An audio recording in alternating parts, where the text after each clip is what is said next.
prison reform advocate has opined that the implementation of the provisions of Nigerian Correctional Act of 2019 would forestall incessant jailbreak being experienced in Nigeria.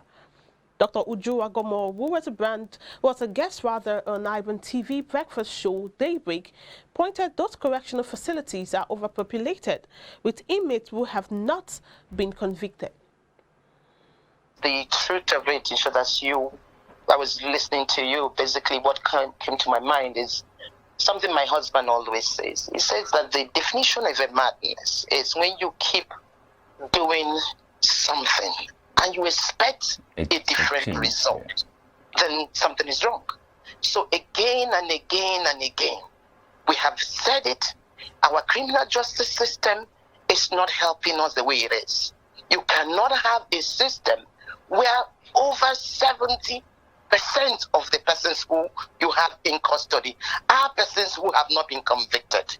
You can't have a system where you are overusing pre-trial detention. So if people can stay out before having to know whether they were guilty or not, or being convicted for a very long time.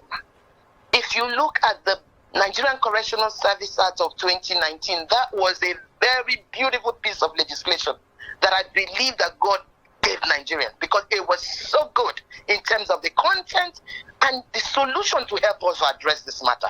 Why are we not effectively implementing this?